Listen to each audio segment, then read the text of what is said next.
그럼 지금부터 네이버의 모든 것 터놓고 소통으로 톡해요라는 주제를 가지고 교육 동행 사업 터놓고 톡해요 Q&A 대입 설명회를 시작하겠습니다. 예, 여러분들 반갑습니다. 들어서 보면 제가 소통, 공감 이렇게 이야기했는데 최근에 들어서 강조되는 이야기가 경청입니다. 여러분들 아주 중요하게 이야기되는 거죠. 제일 중요한 거는 상대방의 이야기를 어떻게 잘 들어야 됩니다. 누구를 위해서? 나를 위해서 그런 겁니다. 결국은 남이 나를 존중해 주기를 바라는 것은 말이 안 되는 거죠. 결국은 내가 어떻게 남을 존중해야 남이 나를 어떻게 존중할 수 있겠죠. 그죠? 그 시발점이 제가 생각할 때는 남의 이야기를 잘 듣는 겁니다. 그게 바로 뭐다? 경청입니다. 경청. 그래서 앞으로 대학에서도 이 경청을 잘하는 학생을 우수한 인재로 이렇게 생각을 하기 때문에 오늘 그 출발점에 여러분들이 여기에 있다 이렇게 보실 수 있겠습니다. 자, 요거죠. 경청이라는 것은 이런 뜻을 가지고 있습니다. 결국은 남을 배려함으로 해서 나를 돋보이게 하는 거죠. 꿈을 갖자라고 이렇게 되어 있습니다. 여기에 한번 보시면은 교사죠. 저는 어렸을 때 교사라는 꿈을 갖게 됐는데 제 의사와 관계없이 타의에 의해서 갖게 됐습니다. 그게 바로 뭐냐 하면은 초등학교 6학년 때 우리 담임쌤이 지금 생각하면 아마 좀 그날따라 몸이 안 좋으셨는가 우리 보고 1번부터 장래희망을 이야기하라더라고요. 근데 저는 국민학교 6학년 때 초등학교 6학년 때 장래희망이라는 이 단어 뜻을 몰랐습니다. 그러니까 뭔 말을 해야 될지 모르지만 내 순서는 다가오고 그때 구세주처럼 나타난 사람이 누구냐? 바로 제가 좋아하는 여학생이었어요. 그 여학생이 뭐라고 답을 했냐면 교사라고 하더라고요. 그래서 저도 따라했습니다. 아는 게 아니라 그밖에 없었으니까. 그런데 저는 교사와 선생님이 같은 말이라는 사실을 몰랐습니다. 그래서 이제 어른들이 물어보죠. 너는 장래희망이 뭐냐? 중학교 다니까 계속 교사. 아는 게 그밖에 없었으니까. 그래서 대학 갈 때는 친구들한테 물었습니다. 나는 교사가 되려고 하는데 어떻게 해야 되냐 물어보니까 친구가 사범대학을 가야 된다고 하던데. 그래서 사범대학을 갔고 이제 교사가 되었죠. 자, 그 다음에 여기에 또 꿈을 가진 사람이 있습니다. 이게 누구죠? 간호사입니다. 이 간호사는 우리 집에 가면 이제 한 사람 더하기 좀 있으면 또 한 사람이 더 생기게 됩니다. 한 사람은 우리 집 사람. 그 다음에 앞으로 생긴 사람은 우리 딸. 예, 우리 딸이 이제 올해 대학병원에 합격을 했는데 우리 집 사람은 어렸을 때 꿈이 뭐였냐 하면은 뭐였겠습니까? 우리 집사람의 꿈은 교사였습니다. 교사. 초등학교 교사였죠. 그러니까 결국은 대학 갈 때 어느 대학에 시험을 치러야 했겠습니까?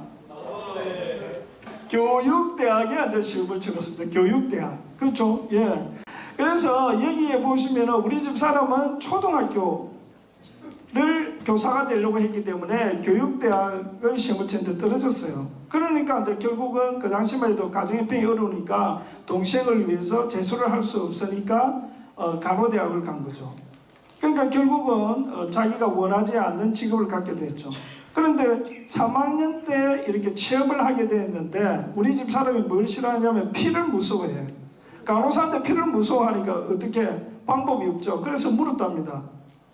간호사인데 피와 관계없는 간호사가 있느냐 물어보니까 있겠습니까? 없겠습니까? 있습니다. 바로 정신과 간호사. 그래서 우리 집사람은 정신병원에 가게 되었고 거기서 간호사 생활을 하게 되었죠. 그런데 저하고 결혼하고 나서 제가 그 사실을 몰랐습니다. 결혼하고 나서 지금 20몇 년 동안 아침마다 제보고 뭐라 하냐면 내가 꼭 병원에 가야 되겠냐. 그러니까 자기가 원하지 않는 직업을 갖기 때문에 만족도가 떨어지는 거죠. 저와 달리. 그러니까 여러분들 같은 경우도 중요한 게 뭐냐 하면은 자기가 꿈을 갖는 게 중요하고 그 꿈을 끝까지 어떻게 실현할 수 있는 사람. 어떻게 보면 자기 어렸을 때 꿈꿨던 걸 지금 현재 직업을 삼고 있는 사람만큼 행복한 사람은 없습니다. 여러분들. 그래서 여러분들이 지금 1차적으로는 고등학생이 대부분이니까 꿈을 갖고 있겠죠. 그 다음에 그 꿈을 실현하기 위한 노력은 하셔야 된다는 겁니다. 자, 여기 어디입니까? 예, 맞습니다. 1970년대 이 표충사입니다. 표충사. 1970, 80년대에도 학생들한테 장래 희망을 물으면 1위는 뭐였겠습니까? 과학자, 교수, 의사 이런 식이었습니다. 이런 식. 그러면 최근에 와서 초등학생들한테 물었습니다. 장래 희망이 뭐냐? 1위가 뭐였겠죠? 예, 하도 많이 이야기하니까 답이 하나씩 나옵니다. 바로 공무원입니다. 자, 그 다음에 꿈은 뭐다? 임대업입니다. 임대업. 얼마나 현실적입니까? 그죠? 예. 자, 그 다음에 제가 생각할 때는 앞으로는 어떤 학생이 되어야 하느냐, 이 부분에서 제가 꼭 말씀드리고 싶습니다. 어떤 학생이 되어야 되느냐면, 우리가 많이 듣고 있죠. 자기주도성이라든지 도전의식, 그 다음에 문제 해결 능력, 이런 이야기 되는데, 제가 여러분한테 꼭 말씀드리고 싶은 것은 어떤 학생이 되어야 하느냐면, 이 학생이 질문을 하는 학생이 아니라 어떤 학생? 질문이 있는 학생입니다. 그러니까 지적 호기심을 가지고 뭔가 궁금한 걸 해결하려고 그렇게 노력하는 학생들이 가질 수 있는 게 질문이 있는 학생입니다. 제가 지금 이제 주장하고 있는 겁니다. 질문을 하는 학생보다 질문을 가지고 있어야 되는 겁니다. 그러니까 여러분들은 오늘 일부에서 제 강의를 통해서 뭔가 궁금한 걸 가지고 있어요. 찾으려고 해야 돼요. 분명히 있을 겁니다. 그걸 어디에서 표출한다? 2부에서 질문을 통해서 표출해 주면 되겠습니다. 자, 2015 개정교육과정이라고 들어봤습니까? 이거는 언제 적용되냐면 지금 이제 초등학교 1, 2학년, 그 다음에 내년에 중학교 1학년, 고등학교 1학년부터 적용되는 교육과정입니다. 그러면 여기에 있는 고등학교 1, 2학년 학생은 2015 개정교육과정과 관계가 있습니까? 없습니까? 없다고 볼 수 있다. 여러분들은 2009 개정교육과정과 관계 있죠. 그런데 절대로 여러분들이 오해하면 안 됩니다. 여러분과 분명히 관계 있습니다. 왜냐하면 2015 개정교육과정은요, 어떤 인재를 육성하려고 하냐면 창의 융합 인재를 육성하려고 합니다. 여기 보면 인문학적 소양을 가진 학생과 과학기술 소양을 가진 학생을 둘 다 이렇게 양성하려고 합니다. 그러면은 결국 대학은 이 두 가지가 다 갖춰져 있는 학생을 선발하려고 하겠죠. 그러면 고1, 2인 학생 여러분들은 2015 개정교육과정과 관계가 없기 때문에 대학 갈 때는 이 학생은 관계가 없느냐? 절대로 그렇지 않습니다. 왜냐하면은 대학은 항상 앞서갑니다. 그러니까 여러분 입장에서 보면 지금 현재 고등학교 1학년들은 문이과를 이제 선택하기 직전에 와 있고 2학년들은 이제 이미 선택된 상황이고, 그러면 문과와 이과 학생이면 이과면 고과 쪽으로, 문과면 경제나 경영 쪽으로 뭔가 자리를 갖춰야 된다고 생각하지만 여러분들 입시할 때 지금 현재 3학년 입시에도 그게 적용되고 있는 부분인데 여러분 더 강화될 겁니다. 여러분들은 오히려 인문반 학생들한테는 과학적 소양, 그 다음에 자연반 학생들한테는 인문학적 소양을 요구하게 되는 거죠. 그러니까 여러분들이 지금 현재 활동을 했을 때 그런 형태의 활동을 보완하는 게 오히려 더 학생부 종합전형이라든지 이런 입시를 치룰 때 여러분들이 돋보이게 되는 겁니다. 이거는 분명한 사실입니다, 여러분들. 그래서 지금 현재 중3 학생이 고1이 되고 대학을 가는 2021 학년도에는 창의융합 인재가 아니면은 우수한 학생으로 판별되지 않는 것은 분명하지만 그게 그때 적용되는 게 아니고 여러분 때부터 적용되는 거죠. 그래서 보통 학생들 보면 이과반 학생들은 무슨 동아리를 우선으로 들려고 합니까? 과학 동아리, 그 다음에 수학 동아리. 그러니까 서로 들려고 하니까 예를 들어서 가위바위보 해가지고 지면 역사 동아리, 이기면 과학 동아리. 그러니까 뭐 역사 동아리에 가입을 했으면 나는 불리하냐? 절대로 그렇지 않습니다, 여러분들. 그래서 많은 대학 교수님들이 저한테 이야기를 합니다. 오히려 공과 학생들한테는 인문학적 소양이 있는 학생을 우선적으로 선발하고 싶다라는 이야기를 많이 하고 있기 때문에 우리 여기에 있는 고등학교 1, 2학년 학생들은 이 부분을 분명히 여러분들이 인지를 하고 그게 학교생활 기록부에 잘 녹아 있으면 여러분한테 많은 도움이 될 수 있다는 부분을 여러분들이 꼭 기억해 주시기 바랍니다. 그래서 2015 개정교육과정은 지금 현재 뭘 제일 강조하느냐 하면은 선생님이 고등학교 다닐 때는 어떤 학생이 가장 우수한 학생이었습니까? 여기 우리 계시는 어머니들은 학교 다닐 때 어떻게 하면 내가 우수한 학생으로 판별을 받았죠? 무조건 시험을 쳐서 뭐만 높으면 점수만 높으면 됩니다. 문제를 많이 맞추면 됩니다. 알고 맞추든 찍어 맞추든 조상님이 도와줘서 맞추든 많이 맞추면 우수한 인재가 되는 거죠. 그러니까 뭐 예를 들어서 내 친구처럼 한 칸 밀어 적었는데 점수가 오히려 더 올라갔다든지 이런 경우도 결국 우수한 학생이 되는 겁니다. 그런데 지금은 어떻습니까? 그때는 결과 중심이었죠. 내 머릿속에 들어있는 지식을 어디에다가 쏟아부으면 된다? 시험지에 쏟아붓고 점수라는 결과만 좋으면 끝입니다. 지금은 과연 그렇습니까? 지금은 뭐가 중요합니까, 여러분? 결과보다 오히려 과정이 중요하죠. 저기 이쁜 이 학생 제대로 답을 했습니다. 그래서 뭐가 중요하다? 지금은 과정이 중요합니다, 여러분들. 아시겠습니까? 과정이 중요하죠. 그러니까 결과를 크게 따지지는 않습니다. 예를 들어서 과학 동아리에서 실험을 했다. 그러면 왜 그 실험을 할 수밖에 없느냐는 동기가 제일 중요한 거죠. 예를 들어서 뭐 화학 시간에 물리 시간에 어떠한 내용을 잘 알지 못해서 그걸 실험적으로 확인하기 위해서 실험을 했다. 이런 동기적이 중요하고 그 다음에 실험 설계를 통한 과정이 중요하고 그 결과에 의한 데이터는 맞지 않아도 그거는 따지지 않습니다. 그만큼 과정을 중요시하는 거죠. 그 다음에 선생님 때는 조금 전에 이야기했지만 친구들과 소통하면서 지식은 나눌 필요 없습니다. 내 혼자 열심히 공부해가지고 시험지라는 그 좁은 공간에 내 실력을 나타내면 되는 거죠. 그런데 지금은 내 혼자는 안 됩니다. 바로 누구와? 친구와 함께 어떻게 해야 된다? 협업을 해야 되는 겁니다. 협업. 아시겠습니까? 그래서 협업이 가장 잘 드러날 수 있는 시간이 어느 시간이죠? 수업 시간. 그러니까 과거에는 여기 계시는 어머니 때는 누구 중심의 수업이었죠? 어머니, 제가 한번 질문을 하겠습니다. 어머니 학교 다닐 때 수업 시간에 움직이면 됩니까? 자면 안 되죠? 움직이면 어머니 바로 선생님부터 뭐가 날라옵니까? 예, 분필이 발로 날아오는 거죠. 그렇죠? 지금은 그렇다 안 그렇다? 아니라는 겁니다. 지금은 선생님 중심의 수업은 이루어지지 않습니다. 누구 중심? 학생 중심이죠. 학생이 움직여야 합니다. 뭘 움직여야 합니까? 몸을? 아니죠. 예, 역시 미랑 학생들 똑똑합니다. 뇌를 움직여야 됩니다. 뇌를 움직여야 되죠. 뇌를. 생각을 해야 되는 거죠. 그렇죠? 생각을 해야 됩니다. 그러니까 결국은 수업 시간에 여러분은 뇌를 움직이게 할 수 있는 활동들이 이루어지는 거죠. 토론, 토의, 발표 이렇게 다양하게 이루어지는 거죠. 맞습니까? 거기에 여러분들이 적극적으로 참여를 해야 된다는 겁니다.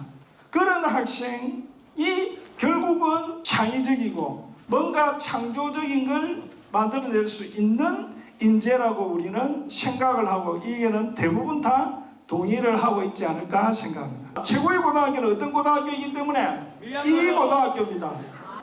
예, 집밥, 부모님의 따뜻한 밥을 먹을 수 있는 집 가까이 있는 고등학교가 최고의 고등학교입니다, 여러분들.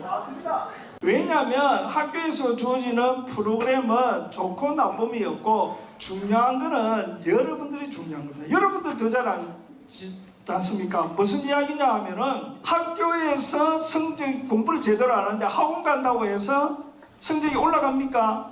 아니죠. 누가 달라져야 됩니까? 예, 여러분 자신이 달라져야 되는 거죠.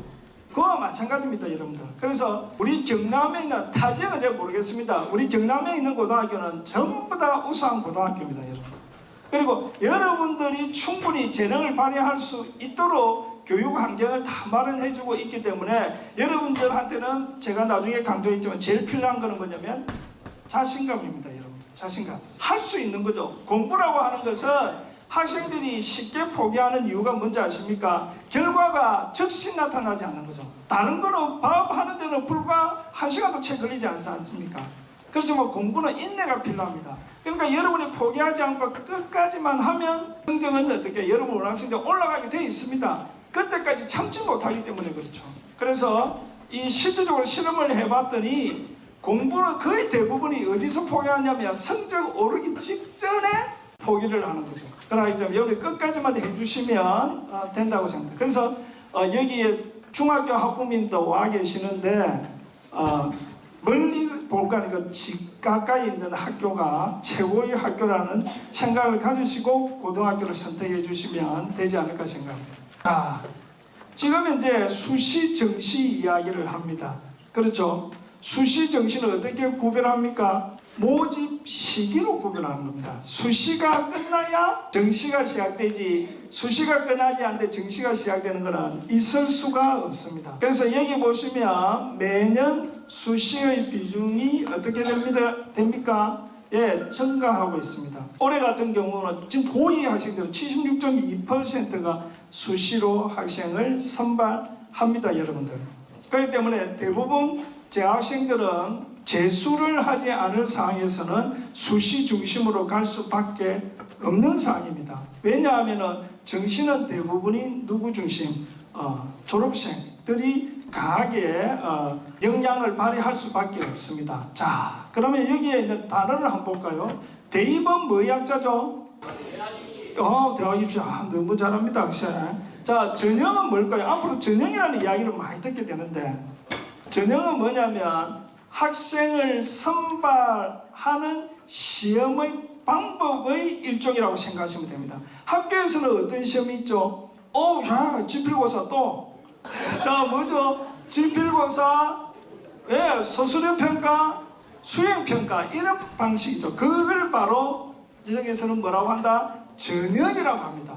그래서 전형에 따라 학생들의 장점이 드러나는 게 달라질 수 있죠. 우리 보면은 지필에 강한 학생이 있고 서술에 강한 학생이 있고 수행에 강한 학생이 있듯이, 아시겠습니까? 그러니까 이 전형의 방법에 따라 나의 장점을 극대화할 수 있는 게 달라지는 거죠. 그러니까 전형은 시험이라고 보시면 되고, 2019 뭔 뜻이죠? 저걸 알았단 말입니까? 2019년에 뭐 하죠? 자, 고등학교 2학년 학생이 대학 가는 해입니다. 그러니까 고등학교 2학년 학생은 제일 중요한 숫자가 얼마다? 2019입니다. 그러면 2020은 어디죠? 고1. 그 다음에 2021은 중3 학생입니다. 그러니까 무슨 이야기냐면, 자, 저기에 선생님이 2019에서 2021까지 묶어 놨습니다. 묶어 놓은 이유가 뭐죠? 지금 이제 중3 학생들까지는 지금 고3, 고2, 고1, 중3은 시험 방법이 어떻게 똑같습니다. 지금 이제 수능이 위에되고 이런 식이 되어버리기 때문에. 그러면 이제 저기에 있는 2022년 중2 학생들 내년에 수능 캠페인이 되겠죠. 그러려면 전형 방식이 어떻게 달라질 수 있기 때문에 제가 이렇게 한 겁니다. 자, 그러면 한번 봅시다. 여기에 수시 정시가 있고 학생부 위주 전형이라고 했습니다. 자, 학생부는 뭐의 준말?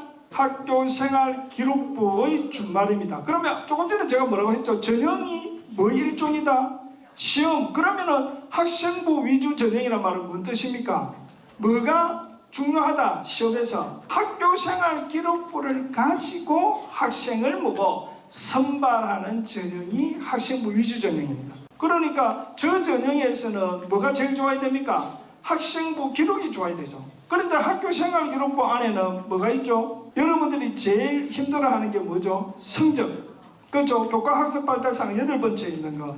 그 성적이 추가되는 것이 바로 무슨 전형이다? 학생부 교과 전형입니다. 그럼 학생부 교과 전형에서는 일단 뭐가 제일 중요합니까? 성적, 내신 성적이라고 하는 거. 그 다음에 학생부 종합 전형은 학교생활기록부 안에 보면은 출결, 수상, 창의적 체험활동, 독서 다양하게 있죠. 그 나머지 성적을 포함한 전부 다를 어떻게 학생 선발을 할 때 평가 요소로 삼는 전형이 무슨 전형이다? 학생부 종합 전형입니다. 예, 그게 바로 학생부 위주 전형입니다. 그런데 학생부 위주 전형으로 선발하는 모집 인원의 비율이 매년 증가하고, 여러분들 고2 학생 기준으로 하면 65%입니다. 65%. 그러면 그 안에 학생부 교과와 학생부 종합 중에는 비중이 어느 게 더 크겠습니까? 학생부 교과가 41, 종합이 24 정도 됩니다. 그렇지만 서울에 있는 주요대로 가버리면 상황은 달라지죠. 주요대는 학생부 종합이 수시에서 거의 65%에 육박합니다. 학생부 교과 전형은 주로 우리 지역에 있는 대학들 중심으로 교과 전형이 많다, 이렇게 보시면 됩니다. 자, 그 다음에 논술 위주 전형은 지금 중3 학생들까지는 그대로 시행되고 중2 되면 거의 축소 폐지된다, 이렇게 보시면 됩니다. 그 폐지 쪽으로 가고 있다. 그 다음에 실기 위주 전형은 수시에서는 거의 대부분이 특기자 전형이 많습니다. 자, 그러면 여러분들 눈을 크게 뜨시고 여기서 뭐가 달라지는지 한번 볼까요? 자, 지금 현재 중2 학생이 입시를 치를 때는 어떻게 되어버렸습니까? 논술이 사라져버렸습니다. 논술은 거의 폐지하는 쪽으로 가닥을 잡아가고 있습니다. 그 다음에 또 보겠습니다. 자, 중2 학생 때가 되면 또 어떻게 된다? 실기 위주の특기자 전형은 없어지고 애체능만 살아남게 되는 이런 형태가 됩니다. 정시에서는 뭐가 최고 중요합니까? 수능입니다. 수능. 그러니까 여러분들 한번 보십시오. 수시에서는 수능 체제를 적용하지 않는 대학들이 많다 아닙니까? 그죠? 그러니까 실질적으로 보면 수능 이야기하지만 수능과 관계없이 학생을 선발하는 전형이 많다 적다? 많다는 이야기입니다. 그죠? 그래서 굳이 제가 대학별로 분류를 하면 지금 현 상황에서 보면 서울대, 연대, 고대는 서울대 일반 전형을 제외하고는 대부분 직윤이라든지 그 다음에 농어촌도 제외하고 이런 부분에서는 체제를 적용을 합니다. 그렇지만 그 밑에 급 대학으로 딱 가버리면은 서강대는 학생부 종합전형 일반을 제외하고는 수시에서 체제 적용하는 데 없습니다. 그 다음에 중앙대 같은 경우에는 교과와 논술 그 다음에 한양대는 수시에서는 아예 제대로 적용하지 않습니다. 예를 들어서 여러분이 민항에 여러분이 속해 있는 고등학교에서 1학년, 2학년, 3학년 때 내신 올 1등급 받았다. 그러면 어쩔 수 없이 한양대는 가야 합니다. 한양대는 학생부 교과 전형 같은 경우에도 내신만 가지고 뽑고 수능 체제를 보지 않습니다. 그 다음에 경희대라든지 그 밑에 있는 대학들 쭉 보면 논술 전형을 제외하고는 체제를 적용하는 전형은 거의 없다고 보시면 됩니다. 그러하기 때문에 서울에 있는 주요 대학들은 종합전형 중심이고 수능이 오히려 어떻게 덜 적용을 한다 이렇게 보시면 됩니다. 자, 그러면 이제 퀴즈를 내보겠습니다. 지금 현재 자 여기 우리 민항에 있는 모 고등학교 남녀공학고등학교에 여학생 남학생이 있습니다. 이 두 학생의 학교생활 기록부를 제가 한번 살펴봤습니다. 자, 이렇습니다. 여학생은 출결상 병결이고 사고가 하나도 없고 수상도 많고 이런데 남학생은 사고결에다가 학폭도 있고 수상은 아예 친구를 위해서 다 나누고 베풀었고 그 다음에 여기 보면 진로 희망도 없고 마찬가지 아무도 없고 오히려 성적 말고는 별 나아진 게 없습니다. 그러면 이 두 학생 중에 어느 학생이 좋은 대학 가겠습니까? 네. 둘 다입니다. 둘 다 좋은 대학 갑니다. 왜 그렇죠? 바로 남학생은 학생부 교과 전형이죠. 학생부 교과 전형은 뭐만 좋으면 된다? 성적만 좋으면 되고. 그런데 자, 그러니까 이렇게 되는 거죠. 여학생은 학교생활 기록부도 좋고 성적도 좋으니까 학생부 종합 교과 다 지원할 수 있고 남학생은 어디에? 학생부 교과 전형. 사실 내신 성적 학교생활이 엉망이고 내신 성적이 좋은 거는 거의 불가능하겠죠. 그죠? 이런 학생은 가상의 학생이라고 볼 수 있는데 어쨌든 간에 종합과 교과를 설명하기 위해서 제가 이야기한 거죠. 근데 문제는 뭐냐 하면은 주요대 중심으로 보면 점점점 종합의 뽑는 인원이 늘어나고 교과는 어떻게 줄어드는 상황입니다. 그렇기 때문에 학생들이 서울에 있는 주요대나 우리 국립대학 중심으로 진로를 생각하시면은 종합전형을 생각을 해야 된다는 이야기죠. 자, 이게 뭐죠? 예, 생존 배낭이라고 합니다. 최근에 뭐 우리 여건이 안 좋아서 이 홈쇼핑에도 이걸 팔았다고 하는데, 자, 생존 배낭입니다. 그러면 앞으로 살아남을 수 있는 전형은 뭐가 되겠습니까? 네, 바로 무슨 전형이다? 학생부 위주 전형입니다. 종합과 교과 두 개가 세트화된 학생부 위주 전형. 아시겠습니까? 그러니까 결국은 여러분들이 뭐 이런 말 했으면 좋겠죠. 뭘 관리를 잘해야 된다? 학교 생활 기록부를 관리를 잘해야 된다. 그러면 학교 생활 기록부를 잘 관리하려면 어떻게 하면 되겠습니까? 학교 생활을 잘하면 됩니다. 그게 무슨 이야기냐면 학교 생활을 충실히 하면 되죠. 아시겠습니까? 그러면은 그게 그러니까 어느 고등학교냐? 그러니까 우리가 사회에서 이야기할 때 우수한 학생이 모여 있는 고등학교다, 그렇지 않은 고등학교, 그런 의미 있다 없다? 없습니다. 여러분들 지금 이제 입시에서는 자기가 속한 고등학교에서 내가 얼마나 내 자질을 잘 드러내느냐, 그게 중요하다는 걸 꼭 말씀드리고 있었습니다.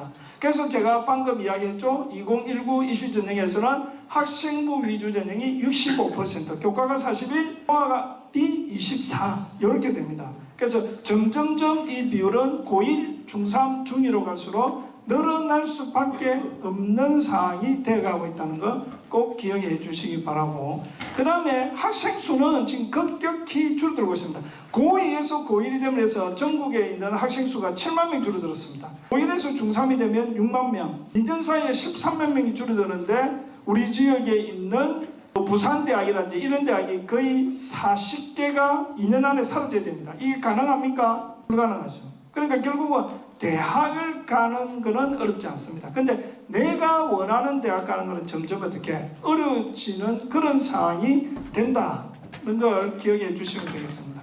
어머니들 이 그림 기억나십니까? 네, 한 반에 한 교실에 2개 반이 있습니다. 이걸 무슨 교실이라고 하죠? 콩나물 교실이라고 합니다. 그러니까 선생님이 중학교 다닐 때 한 반에 몇 명인지 압니까? 72명이었어요. 그때는 반에서 10등 안에 들어도 그런 대로 공부를 하는 편이었죠. 지금은 반에서 10등 하면 중간밖에 안 되죠. 한 반에 20몇 명, 창원은 1밖에 안 되니까. 그러니까 지금은 어떻게 되어버렸다? 인구 절벽 시대가 되어버립니다. 그러니까 결국은 교실의 학생이 점점점 어떻게 줄어드는 이런 상황이 되어가고 있기 때문에 결국 이러와 입시 환경이 같이 맞물려 간다는 겁니다. 여러분 어머니들은 여러분 어머니의 어머니를 어떻게 하고 있습니까? 지금 선생님 세대는 부모님을 봉양하는 세대입니다. 마지막 세대라고 하죠. 그런데 앞으로 여러분 어머니들은 여러분을 잘못하면 어떻게? 여러분을 봉양해야 됩니다. 여러분이 제대로 체육을 못하면 아시겠습니까? 네.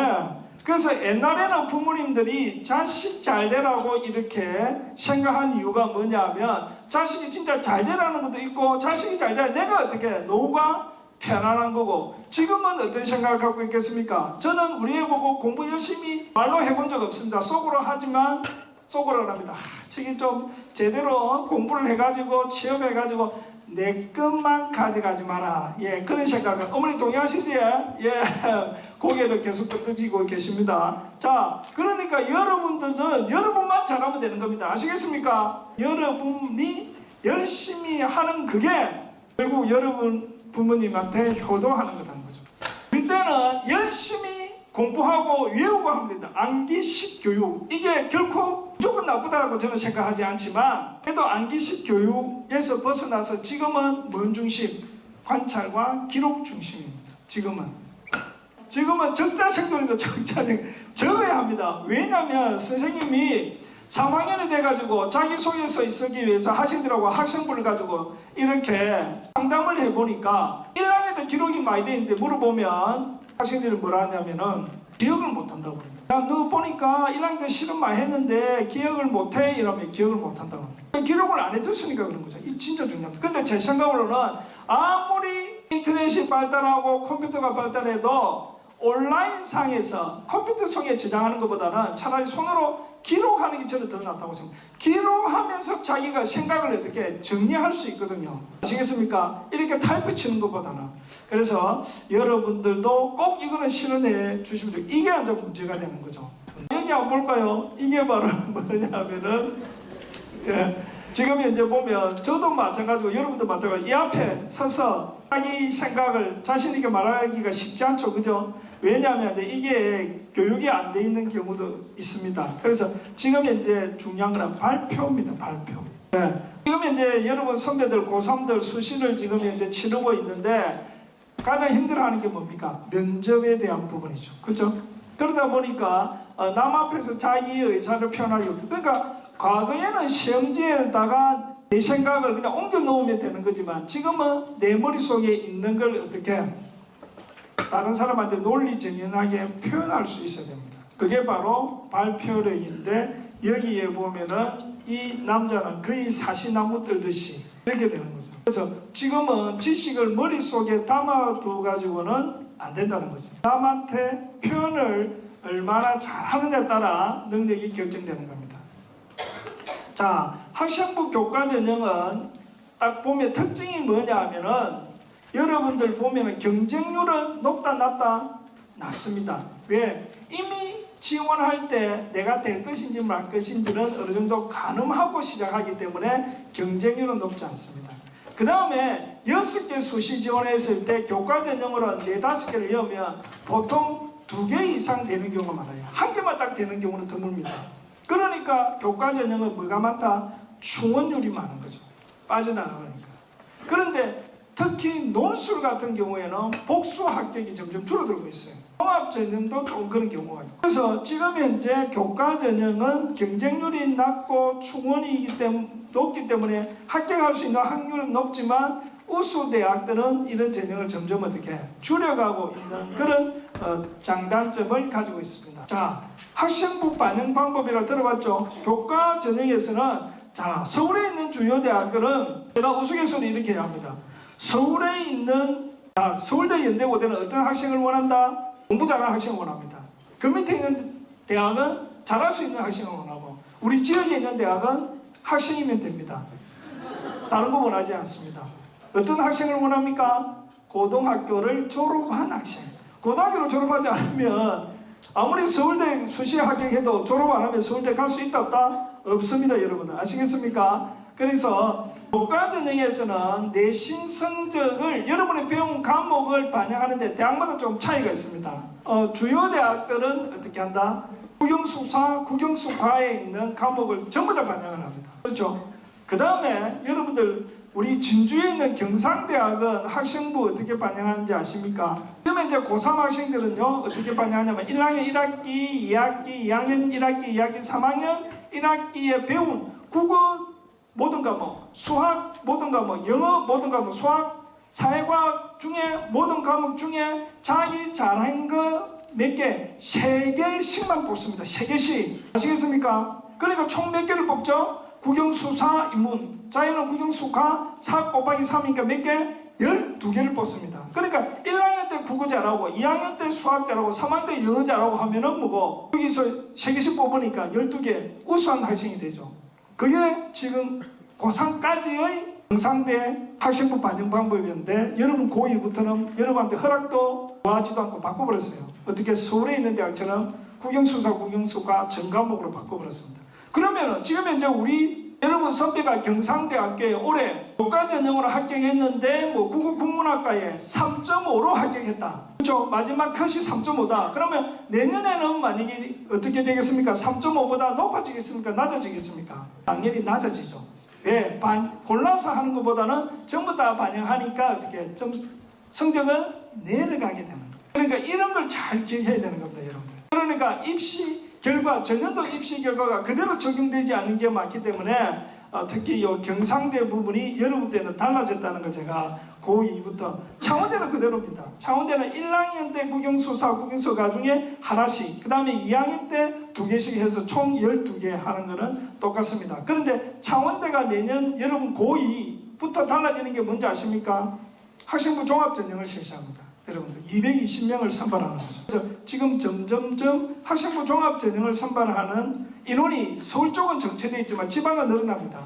그러니까 결국은 여러분들이 내신이 4등급인 학생이 가고자 하는 대학에 가기 어려우면 종합으로 하면 몇 등급까지 가능하다? 5등급, 6등급도 학교 비교과 활동만 좀 있으면 가능하다는 거죠. 그래서 오히려 내신이 좀 안 좋은 학생들도 종합전형으로 가기가 훨씬 쉽고 솔직히 말씀드리면 1등급, 2등급 학생은 학교생활 기록부가 잘 기록되어 있어야 되지만 그 중간 그룹에 있는 학생들은 그렇게 많이 기록 안 돼도 충분히 여러분들이 원하는 학교를 갈 수 있다는 걸 꼭 말씀드리고 싶습니다. 자, 종합전형을 보도록 하겠습니다. 종합전형은 여러분들 혹시 학생 선발하는 방법이 일괄합산 들어봤습니까? 안 들어봤죠? 단계 전형 안 들어봤죠? 자, 설명하겠습니다. 일괄합산은 이런 겁니다. 예를 들어서 학생부 성적 70, 면접 30 이렇게 해서 하면 전체가 100이 되죠. 이런 거는 그냥 학생부 70 보고 면접 30 해가지고 한 번에 가는 겁니다. 그게 일괄합산입니다. 일괄합산. 단계는 뭐냐면은 대부분 학생부 종합전형이죠. 1단계에서 서류로 3배수를 뽑고 무슨 말이냐? 부산대학교 기계공학과가 학생부 종합전형 1으로 해서 학생을 10명 뽑는다. 그러면 1단계에 3배수를 보면 1단계 몇 명 뽑습니까? 30명 뽑는 거죠. 30명을 뽑아가지고 2단계에서 종합원의 서류를 가지고 서류에서 다시 몇 명을 떨어뜨린다? 20명을 떨어뜨려. 아시겠습니까? 그러면 최초 합격은 1단계 통과한 학생 중에 최초 합격은 30명. 중에 몇 명? 10명이 최초 합격이 되고 11등은 뭐가 됩니까? 예비 후보 1번이 되는 거죠. 이해갑니까? 그러니까 학생부 종합전형은 단계별입니다. 1단계는 주로 뭘 가지고 학생을 선발한다? 서류 안에 학생부, 그 다음에 뭐가 있습니까? 자기소개서, 추천서, 우리 지역에 있는 대학교 추천서 거의 없습니다. 부산, 진주교들 제하고는 거의 대부분 없죠. 그러니까 1단계 서류고 2단계는 뭐가 된다? 면접 이렇게 되는 거죠. 1단계 성적 70, 면접 30 이런 식으로. 그러니까 결국 학생부 종합전형에서는 제일 중요한 게 뭡니까? 서류입니다, 여러분들. 서류를 통과해야 그 다음에 뭘 할 수 있다? 면접을 볼 수 있습니다. 이게 단계별입니다. 단계별. 그러니까 1단계를 통과하지 못하면 합격될 수 있는 확률은 없습니다. 그런데 1단계를 통과하면 끝에서 통과해도 얘는 합격할 수 있는 희망이 있다 없다? 있습니다. 충원에 의해서. 그러니까 그만큼 학생부 종합전형에서 1단계 통과가 중요하다는 이야기가 있습니다. 요거는 뭐냐면은 학교생활기록부에 다양한 영역이 있는데 거기에 대한 평가 역량입니다. 학업 역량 이런 게 있는데 여기서 자 눈을 크게 뜨시고 줄이 제일 많이 나간 게 어느 거죠? 네, 수상. 그 다음에 또 어디 있죠? 창의적 체험활동. 그 다음에 어디 있습니까? 그러니까 이 부분이 학생부 종합전형에서 학교생활기록부 영역에서 중요한 부분을 차지한다. 이렇게 보시면 됩니다. 그래서 나중에 여러분들이 수상이나 이런 부분에서 궁금한 게 있을 겁니다. 여러분 생각하는 거. 그런 거는 어디에다가 카톡으로 질문을 팍 올려주시면 제가 자세히 설명하도록 하겠습니다. 아시겠습니까? 그래서 학생들이 이렇게 제가 토크를 해보면 질문이 제일 많이 나오는 곳이 어디냐면은 수상 부분이 많이 나오고 그 다음에 동아리 활동 많이 나오고 독서 많이 나오고 이 부분에 질문이 많이 집중되는 부분이 많습니다. 여러분들. 자, 여러분들 어렸을 때 다 이랬죠? 어머니들 좀 다 귀여웠습니다. 그죠? 예. 그런데 어렸을 때는 저도 마찬가지입니다. 애 키울 때 우리 애 어렸을 때 뭐 하는 것만 보면 다 뭐처럼 생각했다? 모차르트처럼 뭐고 천재가 아닐까라는 생각을 했습니다. 그래서 초등학교 가니까 그래도 아직 희망은 있다. 영재는 되겠지. 중학교 갈 때는 그래도 마지막 입시처럼 그래도 희망은 가져보자. 고등학교 가니까 이제 다 포기하고 오직 원하는 거는 뭐밖에 없다. 튼튼하기만 해도 그 말고 더 이상 바라는 게 없습니다, 여러분들. 우리 어머니들이 계시는 학생들은 좀 다르지만 어머니들은 어머니 학교 다닐 때 생각을 하고 있습니다. 그때는 이제 무조건 점수가 높으면 우수한 학생이었으니까. 그죠? 그런데 그 생각 어머니들은 버리셔야 됩니다. 제가 상담을 해보면 이런 어머니 많습니다. 우리 애가 성적이 안 좋고 늘 그냥 막 학교에서 동아리 활동하고 그 다음에 막 상 받을기라고 그것만 매달리고 성적도 별로 좋지 않은데 무슨 좋은 대학을 갈 수 있겠습니까? 라고 많이들 이야기하십니다. 그러면 제가 그렇지 않습니다. 어머니 얘는 이 정도면 서울에 있는 중간그룹이나 지방에 있는 국립대 정도는 갈 수 있습니다. 무슨 거짓말을 하냐고. 근데 나중에 딱 합격식이 나오면 어머니가 그러죠. 아이고 우리 때와는 대학 가는 게 이렇게 달라졌구나 이렇게 이야기합니다. 그러니까 지금은 성적에 너무 연연하지 않습니다. 그래서 내신 몇 등급을 가지고 종합전형에서 따지는 시대는 아니라는 겁니다. 여러분들. 그래서 여러분들이 실력을 꼭 숫자로만 점수로만 이렇게 표현돼서 그걸 가지고 우수성을 검증하지는 않다는 거죠. 그래서 이런 숫자적인 정량적 평가보다는 바로 세부능력 및 특기사항에 나와 있는 이 선생님들의 관찰, 평가, 이 기록이 결국은 여러분들의 능력을 어떻게 나타낸다 이렇게 보시면 됩니다. 자, 그래서 지금 현재 여러분들 보면 중요한 게 뭡니까? 면접입니다. 면접. 이거는 반드시 뭘 통과해야 된다? 1단계 통과해야 되죠. 1단계 통과해야 되는 면접이 이제 엄청나게 중요한 요소가 되는 겁니다. 그렇죠. 그러니까 면접을 잘하려면 어찌해야 됩니까? 말을 잘해야 된다. 맞습니까? 아닙니다. 면접은 제가 생각할 때 뭘 잘해야 되는 줄 압니까? 듣기를 잘해야 됩니다. 면접은 여러분의 생각을 면접관한테 이야기하는 겁니까? 아닙니다. 면접관이 듣고 싶은 이야기를 해줘야 됩니다. 그러니까 결국은 면접에서 제일 중요한 것은 질문 의도 파악입니다. 질문 의도. 그러니까 저는 항상 학생들 면접 연습을 시킬 때 제일 먼저 하는 게 듣기 연습부터 시킵니다. 아무 이야기를 잘 들어야 되는 거죠. 저 사람이 어떤 뜻으로 그 질문을 할까? 나한테 어떤 답을 원할까? 그걸 잘 캐치해내야 되는 겁니다. 논술 같은 경우에도 뭘 제일 잘해야 됩니까? 논제 파악을 잘해야 되죠. 그죠? 논제 파악을 잘못하면 글이 엉뚱한 방향으로 가버리죠. 그렇기 때문에 제가 생각할 때 그러니까 결국은 토론할 때 제일 중요한 게 말을 잘하는 게 뭐가 중요합니까? 친구 말을 잘 알아듣는 겁니다. 듣는 게 제일 중요합니다. 면접에서. 자, 다시 한 번 더. 자, 따라해부터 뭐가 제일 중요하다? 듣기. 예, 맞습니다. 듣기입니다. 전부 다 제가 면접 이야기하면 대부분 그럽니다. 말하기라고 하죠. 저는 절대로 그렇지 않습니다. 듣기가 중요하다는 거 꼭 기억해 주시기 바랍니다. 자, 여기 보면 면접의 3대 악조건이 있습니다. 이렇습니다, 여러분. 경상도 남학생들, 여기 있는 학생들 아니 그때 말도 잘하고 하니까 하모에 저렇게 사투리 쓰면 됩니까? 서울에 가가지고 하모에 이러면은 4년 전에 고려대에 있는 여자 사장을 저보거든. 선생님 경상도 남학생 면접하면 너무 무서워요 이러더라고요. 사투리만 들으면 막 경기가 되더랍니다. 근데 지금은 그렇지 않습니다. 지금은 서울에 있는 사정관들이나 교수 사정관들 보면 경상도 출신이 많거든요. 그러면 경상도 사투리 들으면 기분이 좋답니다. 아, 고향 사람이니까 합격시켜줘야지. 근데 합격시켜주기가 어렵습니다. 왜? 말을 안 하니까. 말을 해야 뭐 어떻게.